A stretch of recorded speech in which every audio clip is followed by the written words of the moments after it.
Hi everyone, welcome to AI for the Average Joe, episode 2, cheating on ChatGPT with Google Bard. Thank you so much for the response on episode 1. It landed really well, which spurs us on to keep having these conversations around the accelerated growth when it comes to particularly generative AI. Hayley, particularly, I think your example of Sunday afternoon with the kids and building the treasure hunt clues has gone down particularly well. Yeah, it's just I'm starting to just log on to it day to day, to be honest, and just use it for even just small pieces of work that I'm doing. Mm. And I found I think there was one day I went onto it and I couldn't get access to it. It said it was down for whatever reason. It was only a couple of hours. I was like, oh no, what am I going to do now? Because I had something that I was going to do and use it. So yeah, Yeah. definitely starting to use it a lot more and just have it open as one of the sites that I'm visiting quite regularly, actually. Yeah, definitely. I'm finding people are saying the same. They've just got it open in the background and they're like it's becoming kind of unconscious competent to use it, isn't it? Because we have to think about using it. Oh, let me go into ChatGPT to ask that question. But we don't think like that when it comes to, oh, just Google something or just Yeah. YouTube something. So this will be like the next stage, I guess, won't it? Yeah, it's just building it into your daily habits, isn't it? And Mm. and each individual will find different ways that it's going to work for them. So it's great. So it's definitely starting to use Chat GPT a little bit Mm. more. Then started to have a little play around with Bard. So obviously that's Mm. where the conversation topic of today has come from. It is. So Bard is Google's current experimental generative AI service that was brought to market fairly recently, so after ChatGPT. But there's some really interesting differences between the two, and that's what we're going to focus on the conversation today. So if you haven't seen Bard yet, I'm just going to bring my screen up. You should hopefully see my Bard account there and logging into that and some of the questions that I've started asking it. Um, Bard, the difference with Bard, and you can see I've asked the question there, what's the difference between ChatGPT and Bard? Why not? Why not? Exactly, that's what it's there for. Unlike ChatGPT, Bard talks to the internet. So although ChatGPT has a number of data points that sits up until, well, its training is up until September 2021, Bard is kind of bang up to date to the millisecond that we're talking about right now, which is really interesting. So if you've got something that's happened since 2021, you're going to waste your time going to ChatGPT, and actually you probably want to go to Bard because it's more up to date with stuff. And Mm. if you think about how things have changed in the last couple of years, that kind of makes sense for us, really, doesn't it? Definitely. And just on that as well, we were just having a play around there, weren't we? And I asked the Mm. same question: what are the differences between Chat GPT and Bard in Chat GPT? And it had no data because obviously Bard has been developed more recently Mm. within the last 12 months or so. So this is another massive difference with the two, Mm. is when you're asking, because you're forward thinking, you're asking the forward thinking questions. Chat GPT may not always be able to pull those answers just yet, and I'm sure it'll catch up. But yeah, Mm-hmm. it was an interesting find to think actually we can take this a little bit further with something else. Yeah, absolutely. And I know people who will ask ChatGPT to do a task, so perhaps write some content or write some code, write some, I don't know, social media posts or a blog or something like that. But people are starting to kind of cotton on to something that feels like it's written by ChatGPT. And then what they do is take that text from ChatGPT and then they put it into Bard to make it feel like it's like Bard's got more personality. Mm, It's interesting, isn't it? And I think the word Bard comes from poet. Effectively, a bard was a poet back in the Victorian ages, and Shakespeare is known as the bard. So the fact that Bard has ah, more of that creative mm, personality, and again, we have to be careful with the line, we're not saying it replaces human thinking or human creativity, but mm. I thought like those of you out there who like a bit of fun fact of the day, I thought that was quite interesting as well. So Google's obviously tried to do something slightly different that OpenAI has come to Mm. market with when it comes to ChatGPT. And like you said, you could take information, you can see it says there, and if this is small and people are reading it on their phones or whatever, those differences in capability, you've got Bard is better at the research, it's accessing and processing information from the real world. ChatGPT is better at generating creative text formats, poems, code, scripts. So that's interesting. So what you could do is use the two together, is what you're saying. So you could take something that ChatGPT does better, copy and paste that into Bard, and then you put a prompt in there, paraphrase this in a more informal language or creative, or whatever you want to create. So you could use the two together, pulling on both of their strengths. Yeah, it's interesting, isn't it, that it's coming from two different ways, and a lot of people might just group AI in kind of this weird thing that I don't quite understand that's happening on the internet, machines, robots, the stuff that we talked about last time. But already we're seeing nuances between two generative AI systems that are bringing their own differences to the same question, really. I wonder if it's worth us putting your treasure hunt question into Bard good to idea. see if it's different to what ChatGPT came up with last week, and see if there's any kind of real differences that you'd pick up. Just remind me what the question was. Write clues for a treasure hunt in the house. For a treasure hunt in the house. For a 4-year-old. Okay, let's see what Bard, because ChatGPT gave you quite a good response to this, didn't it? Yeah, it was great. Oh, here we go. And it's interesting, it just presents the whole page rather than the lines, right? Yeah. And these are actually much shorter as well, actually, than what the ChatGPT ones were. Which is interesting. But again, I mean, it's just brilliant. And they've actually got a build. Look, they've done the 5 clues, and then they've given you a build and something else that you could do. So it's broken down a little bit more. And look, with some tips on writing them as well. Yeah, so it's good. Not just the what, it's the how that it's come up with as well, isn't it? So it's giving you that added value that we didn't get from ChatGPT, which is interesting. It does feel more personalized, doesn't it, in the way that it presents back the information. It's got more personality, Bard, hasn't it? I think that's how Google has created this, to feel more, not human, because it's not human, but more relatable, maybe through personality. I don't know how important that will be for people. Maybe I guess it depends on your preferences and stuff like that. Yeah, and it's what you want to get out of it, isn't it? Which is why it's important that there are alternatives. And actually, if Bard offers something different, then you could use both for different things depending on what you need. So it's great. I love how it's given and this is how you can do it. It's that enabling piece, isn't it? That extra, like you say, added value. Yeah, I like the example that Hayley, who we work with in marketing, also gave us. She asked, I think it was ChatGPT, we can put it into Bard, was it a letter to the Easter Bunny or a letter to the Tooth Fairy or something like that, wasn't it? Should we try that? That's such a good idea. There'll be people out there listening to this that have got to write letters from the Tooth Fairy. My child who has lost a tooth for the first time. Let's see what that comes up with. See, this is where it's testing a bit of creativity. Here we go. I'm writing to you today because my child's name. So in the prompt, you could put in the child's name if you wanted to. Has lost their first tooth. I know you were very busy, so I'll keep this letter short. Child's name was so excited when their tooth came out. They showed it to me and asked me if they could put it under their pillow for you to come and take it. I told them that you would, and they were so happy. Oh my God, it's like really... Well, this is interesting as well, because this is for the child to the Tooth Fairy, look. Rather than from the Tooth Fairy to the child. So you could, and that's just because obviously that we put that in the beginning. It's so clever, and just again, day-to-day stuff when we got to think like this with the kids. It's brilliant. Love it.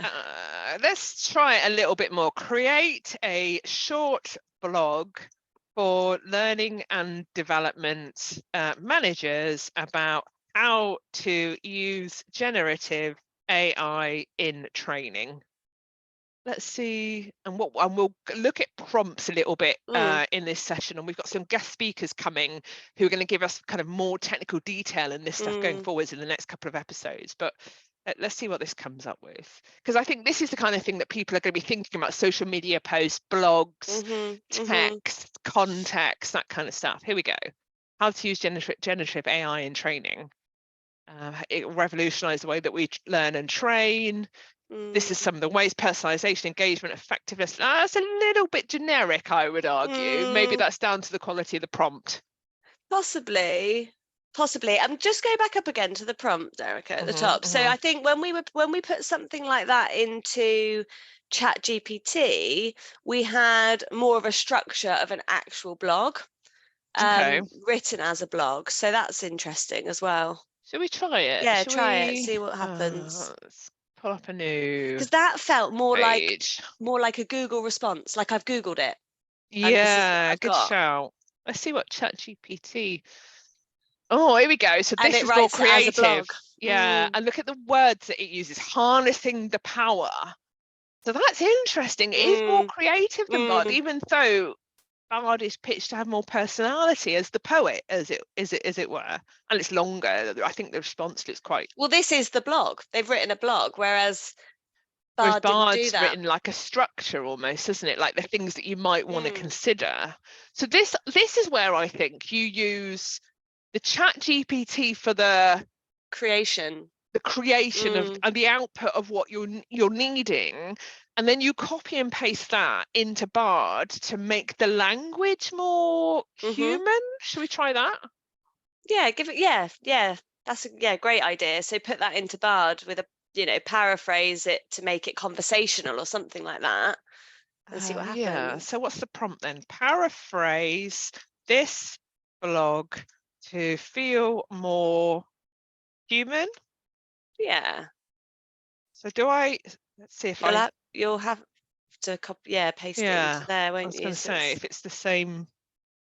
There we go. Let's try that. It's thinking about it. We're pushing it now. It's like, oh, here we go. Yeah, there you go. Look, there you go. That's a great example of how to use the two together, isn't it? Nice. And I like the way it's bullet pointed it and it's summarized it a little bit. Nice. Yeah. So again, like it's made it easier to digest, hasn't it, in terms of what a blog should be and the key points, and it's recognized the key points because it's bullet pointed them and given us a summary under each but it one. Needed that structure from ChatGPT to get there, because when we put that original post into Google Bard, we didn't get that level of information. Yeah, because we started it there. Look at the difference. So that was the same prompts, and then we put it into ChatGPT to get more content, and then we put it back into Bard to make it more digestible and human in the language. And that took us seconds to do that. I mean, that could take you a whole day to write that blog. Yeah. And I think you'd still want to personalize that. I think the way to then build on that is to look at each of those points and build in your examples. So build in your expertise, build in your personal stories, all that stuff can then be built on top of that blog. So that really goes the extra mile to personalize the blog, obviously, because that's what they are. But a great starting point to then, because then you can use your headspace for the creative thinking yourself around what you bring to it, rather than, what I'm like, I get stuck on structure all the time, or you're looking at that blank piece of paper and you don't know where to get started. And what a great way to just get your thoughts going. And build on that. I love it. And I think the opportunity here with us as HR and L&D people, and as leaders, as managers, is to support our people to think at a higher level, think about storytelling and metaphors, and like you said, personalization, and not always get hung up on the content or the technical detail, because generative AI is going to do that for us, and it's learning constantly with the amount of people that are putting stuff into it. It's just increasing its own knowledge base through that as well.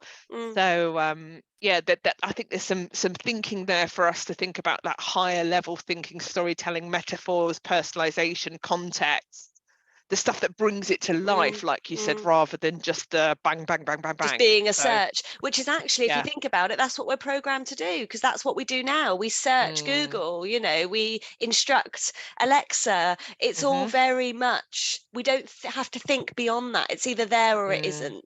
But now this is finding techniques and ways to find the information that we want, because it's all there. We just need to ask it to do the right thing. And that's exciting. And I think It's that's very where exciting. we can go next. And that's the challenge for us, for humans. This will bring a challenge for us to think in a different way, because there'll be a bunch of stuff like this across pretty much every single role in one way or another that's going to be automated.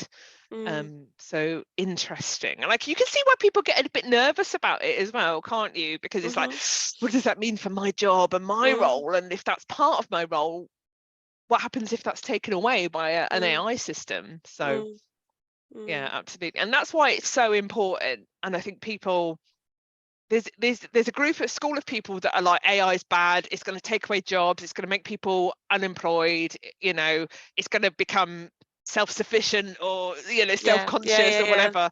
And then there's a group of people that are thinking, actually, this, for humankind, this could really take our own motivation and engagement and excitement to that next level. And I know we're definitely in that space.